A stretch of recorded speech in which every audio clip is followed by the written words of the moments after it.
People have been dancing since the dawn of time. It's one of the oldest art forms known to man. But while dancing can often lighten the mood, sometimes it can be downright horrific.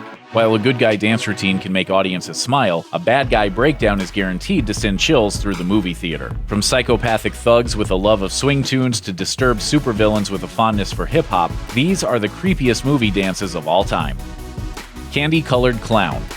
Almost everything David Lynch has done feels like a dream. Blue Velvet is certainly no exception. While it's a little more grounded in reality than some of his other films, the movie has plenty of eerie moments. And when it comes to pure, surreal spookiness, it doesn't get any creepier than the In Dreams dance sequence. The otherworldly floor show gets started when college student Jeffrey Beaumont is abducted by a savage gangster named Frank Booth. Soon, Jeffrey, Frank, and their criminal companions wind up in the world's weirdest bordello, run by a guy named Ben. At Frank's request, Ben performs Roy Orbison's In Dreams, an eerie song about a candy-colored clown. The entire sequence is more of a nightmare than a dream, and it's one dance that you won't forget for a long time. The Goblin Ball. Directed by Jim Henson, Labyrinth is a beloved coming-of-age fantasy, but really it's about a full-grown dude stalking an underage girl. Okay, it's not really about that, but Jennifer Connelly being 15 does make the film feel kinda freaky, as David Bowie was 23 years her senior. And things get extra weird during the masked ball sequence. After eating an enchanted peach that puts her to sleep, teenage Sarah winds up in a dreamlike party that has some serious Eyes Wide Shut vibes. Everyone is wearing creepy monster masks, and the whole thing feels a little too sinister. It gets even weirder when Jareth the Goblin King makes his move, seducing the girl with his 80s hair, waltzing prowess, and tight pants. Fortunately, when Sarah realizes it's all a distraction to stop her from saving her brother, she snaps out of her spell and makes a grand exit, literally crashing the party. Buffalo Bill Boogie. The morbid world of Thomas Harris is populated with all sorts of serial killers, but none of these psychos have moves like James Gumb, aka Buffalo Bill, in The Silence of the Lambs. During his infamous dance scene, Buffalo Bill is down in his basement and totally oblivious to the screaming woman he stashed away in his dungeon. Listening to Goodbye Horses, Bill sashays around the room wearing nothing more than a robe, stockings, and a woman's scalp. In an interview with Rolling Stone, Levine said he'd originally prepared a stripper routine but ended up going with more of a David Bowie glam vibe. Honestly, it would have been creepy either way. Stuck in the middle. Mr. Blonde is many things. He's a thief, an ex-con, a murderer, and a sadist, and to top it all off, the man fancies himself something of a performer. The nastiest thug in Reservoir Dogs, Blonde gets way too much pleasure torturing a poor police officer. I don't really give a good what you know or don't know, but I'm gonna torture you anyway. It's a horrific scene, even if the worst part does happen off-screen. But what makes it worse is how Blonde is strutting around the warehouse, grooving to Steeler's wheel, and taking his sweet time before getting busy.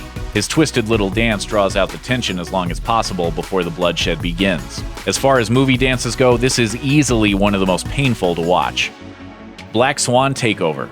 Sometimes becoming a great artist means working for untold hours until you one day achieve perfection. And sometimes it means you're haunted by doppelgangers and you start morphing into a bird. At least that's what happens to Nina Sayers in Black Swan. It's my turn.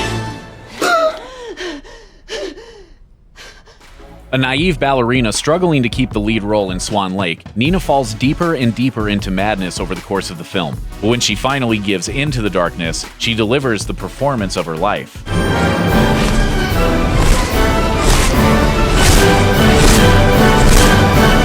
And while this creepy dance eventually climaxes with disastrous results, Natalie Portman danced away from it all with an Oscar for Best Actress. Dance Ex Machina.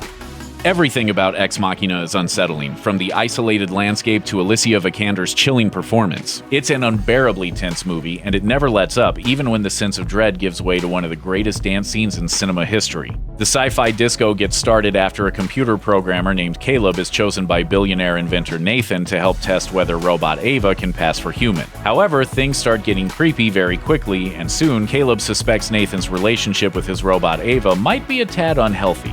But when Caleb goes to confront Nathan about his obsessive behavior, the tech genius ignores Caleb's questions and starts to boogie beside his mistress, Kyoko. However, you would not be wasting your time if you were dancing with her. Their choreography is a little too perfect, and this out-of-nowhere number will give you the creeps even before you find out the secret to their musical success. Hedwig busts a move. Anya Taylor-Joy is fantastic in Split, but it's James McAvoy who's constantly stealing the show. McAvoy plays Kevin Wendell Crumb, a man with 23 different personalities, including a 9-year-old boy named Hedwig. But Hedwig isn't pure evil. He's just a scared, confused kid who wants to show Casey his CD player. Sensing an opportunity to escape Kevin's dungeon, Casey takes Hedwig up on his offer, but winds up witnessing one of the scariest moments in the movie. On the one hand, watching McAvoy dance with such enthusiasm is pretty entertaining. At the same time, Hedwig's dance is downright disturbing. We're watching a truly sick man here, a guy grooving to hip-hop music while he's got several girls locked away in his own private prison. The look on Anya Taylor-Joy's face really sums it up, the perfect mix of horror and bewilderment. Wow. You know,